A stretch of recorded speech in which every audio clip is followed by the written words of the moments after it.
Hey everyone, welcome to 996 Howl. For the uninitiated, this is an unedited YouTube vlog discussing everything Arizona Coyotes, and I'm holding a green marker. It's been a crazy 10 games. We're at the 40 game mark. I'm pretty sure this will be the last 10 game milestone video I'll do, because at 50 games, you're just 6 games away from the end of the season. So a season review would be more appropriate, especially down the final stretch, those last 6 games. We're going to be talking about those games more in depth, so that's going to be more important than these 10 game milestones. But yeah, since the last 10 game milestone video I did, this team's been on fire. 7 wins, 3 losses, 4 hat tricks in the past 10 games. Their goal scoring is up, they're winning a lot, their power play's clicking, and just a lot of good positives. Some stats still a bit iffy and worrisome, but just the stark contrast from last 30 game milestone is incredible to see. And the Coyotes really they really did bottom out around the 30 game mark. That was when they lost 3 straight against Minnesota and that overtime loss against the Ducks. But since then, they've been rolling. They've had confidence. They've gotten consistent goaltending, and their goal scoring has been consistent also. So let's get into it. They're 19, 16, and 5. They were 4 games above NHL 500, which is great to see. The biggest gap between regulation wins and regulation losses all season. Unfortunately, last night's game against the Kings, they blew a 3-1 lead in the third period. That can't happen, or reminds you of, the Coyotes are still a struggling team. They're not amazing, and they still have their fair share of problems. They're 4th in the West, 3 points up above the St. Louis Blues, and the Blues have 1 game in hand, so that could shrink to a 1-point lead very quickly. If they won last night, if they held on to that third period lead, they could have been 7 points up on the Blues. Oh no, Blues won last night, so it still would have been 5 points. But that buffer is shrinking. Points percentage is at its highest all season at 0.538, which is 4th in the division. It's up from a miserable 0.483 around the 30 game mark. Actually, that should be 31 games. Their goals for has increased almost by 30 percentage points. They're up to 2.68 goals per game. It's up from 2.33 goals per game. It's still 6th in the West Division. The West Division likes to score. You got your Colorados, Minnesota, who just beat the Avalanche 8-3 last night. That was crazy. That was a crazy scoreboard to see. Goals against, it's been increasing a little bit. They had that miserable, embarrassing game against the Avalanche, I think, a week ago, where they lost 9-3. That was a tough one to swallow. But I think that's why the goals against has increased a little bit. They're up to 3 goals against per game, which is really bad. But I honestly think that Avalanche game was an outlier. Besides that Avalanche game, the Coyotes have been winning games, allowing 1 or 2 goals here and there. Last night they allowed 4 goals. Adin Hill, probably one of his worst games in a long stretch of time. He was just, even though the goals weren't his fault, there were a couple of deflection goals, just moving around way too much in the net. Whenever the puck was behind him or the Kings were cycling the puck down low, this Adin Hill was moving way too erratically for my liking. He needs to shorten his movements and just stay in a solid position. He's a big body, but once you get big bodies moving around, a lot of holes start to open up. Power play has been way better since the last video I made. It's up about a percentage point and a half, I would say. It's up to 19.12%. It's 3rd in the West. That's really good. It was at 17.65%, which is miserable. Their PK has been declining. I think that's maybe due to Hjalmarsson's injury and Pitlick's injury. Both of those players are mainstays on the penalty kill, and they haven't dressed up in a long while. Pitlick should be coming back Friday against Vegas, and Jomerson, maybe next week he'll be back. So the penalty killing's at 82.54%. It's still fourth place in division, so you're still a playoff team with regards to your penalty kill. Save percentage is down also, but just by a little bit, also most likely due to that Avalanche 9-3 loss. It only decreased a little bit to .904. It was down from 906 from the 30 game mark. Their highest save percentage was around .908, I believe, at the beginning of the season. And their possession numbers continues to decline. Not sure what's happening there. They're 7th place in the West. I got an interesting tidbit about 5-on-5 possession here. It's down to just above 47%, down from 47.2%.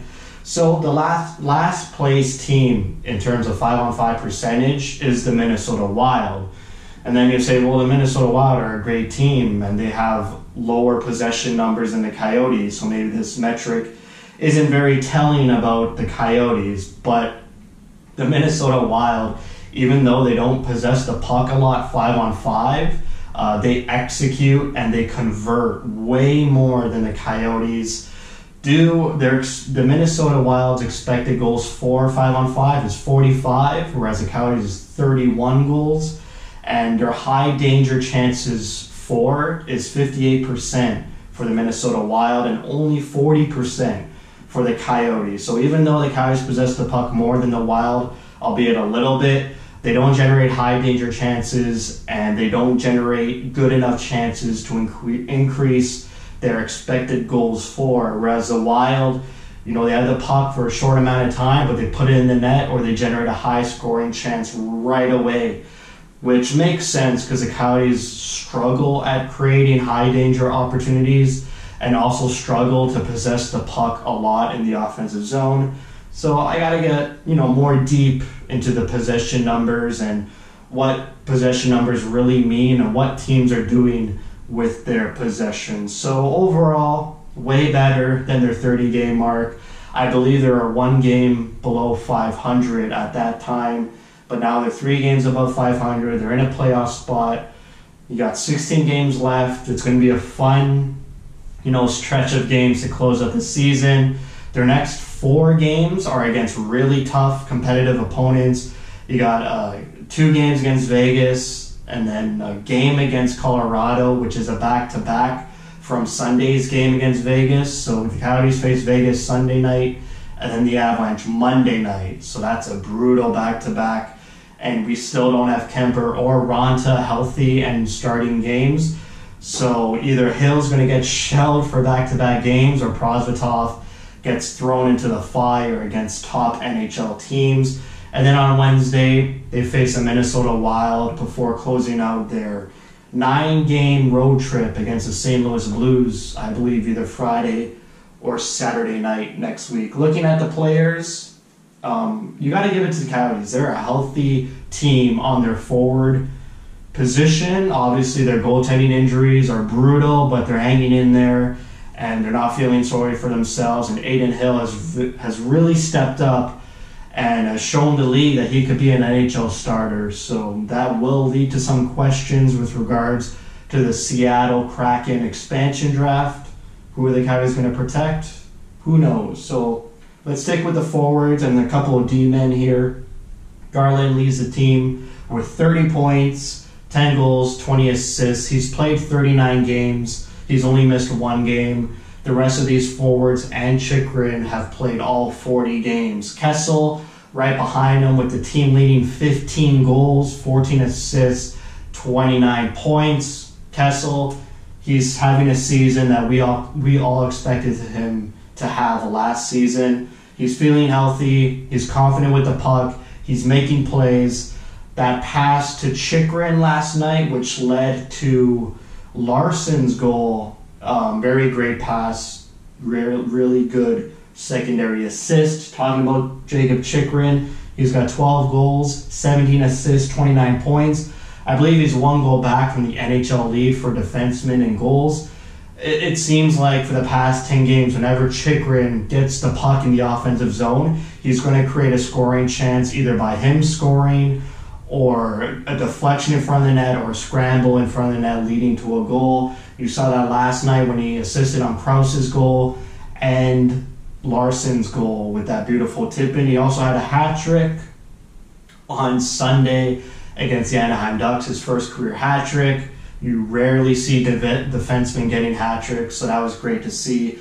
He's really getting noticed around the league. He's in Norris Trophy talks. I doubt he wins the Norris this season, but it's great to see at 22 years old, he's already in the conversation, and he's only going to get better.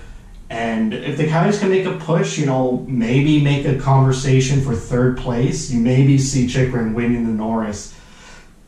I think if the Coyotes just squeak by into the playoffs, it's not that impressive, but if they start to win games against competitive teams and make the Minnesota Wild a little bit nervous holding their third place position, you could see a lot of first place Norris votes for Chychrun. Moving on, you got Clayton Keller, 11 goals, 18 assists, 29 points. Maybe a bit too quiet in the last couple games, but he still is getting assists and playing well. During that 30-game mark where the team was struggling a lot, I saw Keller as one of the best forwards. But nowadays, the Coyotes are, producing a lot of depth scoring from Michael Bunting. Lyubushkin got his first NHL goal, Larsson, Brassard. So, a lot of the depth scoring. Krause is starting to heat up and pick up. So maybe we could not be too hard on Keller. But hopefully he starts getting on the scoreboard a bit more. And same with Schmaltz. They've been ghosting on the goal-scoring department a little bit. And even Garland, too. They haven't scored in a while, those three guys. But the depth scoring is there. So I would like to see them pocket some goals, as soon as Friday night against Vegas, just to get them going. I feel like they're on a trend to ghost for a long stretch of games. So hopefully they stop that and rectify that and improve their game going forward. Dvorak also, but Dvorak's a great, defensive forward, great on the face-off. So even though he's not scoring, you don't really look to Dvorak to score a lot of goals, but he still has 12 goals, 10 assists, and 22 points on the season. That's good for Dvorak. He concentrates more on the defensive side of the puck, but still has that offensive upside, which continues to improve in continuous seasons. And finally, I put Oliver Ekman-Larsson on the board. Haven't talked about him much all season. He missed 10 games with an injury, but he's racking up the points slowly. 2 goals, yes, that's very low for Oliver Ekman-Larsson, but I think Chychrun has obviously overtaken him as the goal-scoring defenseman for the Coyotes. But he's still got 16 assists, 18 points in only 30 games. You got to realize he's only played 30 games because he missed 10 games of injury, so that's still good, almost half a point per game. That's around 41 points on a regular season. Actually, it's way more than that because 18 times 2 is more than 30. So Oliver Ekman-Larsson, he's getting more confidence in the offensive zone. His defensive game is leaving a lot to be desired. He's not at its peak defensively. He made a couple mistakes last night that led to Los Angeles Kings goals. So, he's still not at his best, maybe on the decline. That contract may look bad in the coming seasons, but it's great to see that he's got 16 assists. He's 4 back from the team lead in assists. But, it's always good. It feels good when Ekman-Larsson is getting points, feeling confident, and producing and contributing on the score sheet. So, that's it. It's been a good story lately. Hopes are pretty high. I would temper your expectations for the next 4 to 5 games. They face a lot of good teams. We'll see. What I want to see from the Coyotes going forward is, can they take their great hockey play from facing California teams and translate that into facing good, competent, playoff contending NHL teams? Because if they start to, go on a slide here with embarrassing loss after embarrassing loss against Vegas, Colorado, Minnesota, then it tells me that the Coyotes haven't learned at all this season, and they really need to take the step from these California teams and start producing, start getting points, start pushing these games to overtime against these top NHL teams. So if I see that, that's a great sign that the Coyotes will make the playoffs and have some semblance of hope in the playoffs. So that's it for me. Thank you for watching. If you like what you see, spread the word, and thank you for your support.